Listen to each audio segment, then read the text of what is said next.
അവയവദാനത്തിനായി വ്യാജരേഖ ചമച്ച കേസ് അന്വേഷിക്കാൻ പ്രത്യേകാന്വേഷണ സംഘത്തെ രൂപീകരിച്ച് Kochi city police. Kochi DCP ഷെഹൻഷായുടെ നേതൃത്വത്തിലാണ് അന്വേഷണം. ആശുപത്രികൾ കേന്ദ്രീകരിച്ച് അന്വേഷണം നടത്തുമെന്നും സംഘത്തിൽ കൂടുതൽ ആളുകൾ ഉൾപ്പെട്ടിട്ടുണ്ടോ എന്ന് അന്വേഷിക്കുമെന്നും കമ്മീഷണർ കാളിരാജ് മഹേഷ് കുമാർ പറഞ്ഞു. സ്റ്റേറ്റ് വൈഡ് നമുക്ക് സിൻക്രണൈസ്ഡ് സെർച്ച് കണ്ടക്ട് ചെയ്തിട്ടുണ്ടായിരുന്നു. മറ്റേ കാസർഗോഡ് തൊട്ട് കൊല്ലം സിറ്റി വരെ ഏകദേശം നമുക്കൊരു 5 കേസുകളോളം എടുത്തിട്ടുണ്ട്.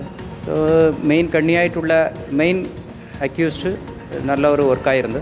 ട്രിവാൻഡ്രം റൂറൽ ഡിസ്ട്രിക്റ്റ് അവരെ കണ്ടെത്തി പുറത്ത് ഉത്തർപ്രദേശിൽ കൊണ്ടുവരാൻ പറ്റിയിട്ടുണ്ട്. ഇപ്പം ഒരു വളരെ ക്രൂഷ്യലായിട്ടുള്ള ഒരു ഘട്ടത്തിലാണ്. സ്റ്റേറ്റ് വൈഡ് ഇത് കോർഡിനേഷൻ ചെയ്യാൻ വേണ്ടി ഒരു ടീം ഉപയോഗിച്ച് മുൻപോട്ട് പോകാനാണ് പോലീസ് ഡിപ്പാർട്ട്മെൻറ്റിൻ്റെ തീരുമാനം.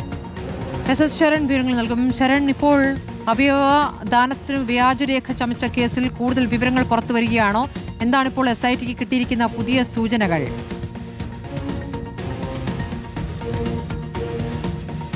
സ്മൃതി, അവയവ കച്ചവടവുമായി ബന്ധപ്പെട്ട് വ്യാജരേഖകൾ ചമച്ചതിൽ വലിയ രീതിയിലുള്ള റെയ്ഡുകൾ നേരത്തെ നടന്നിരുന്നതാണ്. കൊച്ചി സിറ്റി പോലീസിന്റെ ഒപ്പം തന്നെ റൂറൽ പോലീസിന്റെയും റെയ്ഡുകൾ ഉണ്ടായിരുന്നു. അതിൽ കുന്നത്തുനാട് സ്റ്റേഷൻ പരിധിയിൽ സ്ഥാപനത്തിൽ നടത്തിയ റെയ്ഡിൽ വ്യാജരേഖകൾ പിടിച്ചെടുക്കുകയും അവിടെ 2 കേസുകൾ രജിസ്റ്റർ ചെയ്തിരുന്നതാണ്. ഇതിന് പുറമെയാണ് കൊച്ചി സിറ്റി പോലീസിന്റെ ലിമിറ്റിലുള്ള അമ്പലമേട് പോലീസ് സ്റ്റേഷന്റെ പരിധിയിലും റെയ്ഡുകൾ നടന്നത്. അമ്പലമേട്ടിലെ ഒരു ഫ്ളാറ്റിലാണ് ഈ മുഖ്യപ്രതിയായ നജീബും ഭാര്യയും കഴിഞ്ഞ കുറെ കാലമായി കഴിഞ്ഞിരുന്നത്. അപ്പോൾ അങ്ങനെ വിവരം ലഭിച്ചതിന്റെ അടിസ്ഥാനത്തിലാണ് പോലീസ് അവിടെ പരിശോധന നടത്തിയത്. പക്ഷേ അപ്പോഴേക്കും നജീബും ഭാര്യയും കടന്നു കളിക്കുകയായിരുന്നു. പിന്നീട് നജീബിനെ ഭാര്യയും പിടികൂടാൻ കഴിഞ്ഞിട്ടുണ്ട്. എന്തായാലും ഇപ്പോൾ സിറ്റി പോലീസ് ഒരു പ്രത്യേക അന്വേഷണ സംഘം ഇതുമായി ബന്ധപ്പെട്ട് രൂപീകരിച്ചിരിക്കുന്നു എന്നുള്ളതാണ്. കൊച്ചി DCP ആയ ഷഹിൻഷായുടെ നേതൃത്വത്തിലുള്ള സംഘമാണ് ഇനിയുള്ള അന്വേഷണം നടത്തുക. ഇതിൽ പ്രധാനമായും വ്യാജരേഖ എന്ന് പറയുമ്പോൾ ഇയാൾ കഴിഞ്ഞ 3 വർഷമായിട്ട് ഈ റാക്കറ്റിനെ നിയന്ത്രിച്ചുകൊണ്ട് തന്നെ വ്യാജരേഖ ചമയ്ക്കുകയായിരുന്നു. അത്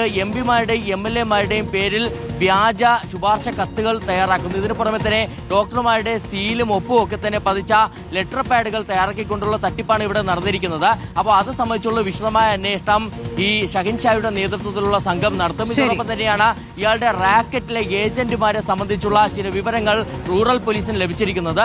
അപ്പോൾ ആ ഏജന്റുമാരെ കേന്ദ്രീകരിച്ചുള്ള അന്വേഷണത്തിലേക്കും SIT നീങ്ങും. ശരി, SS ശരണാണ് വിവരങ്ങൾ നൽകിയത്.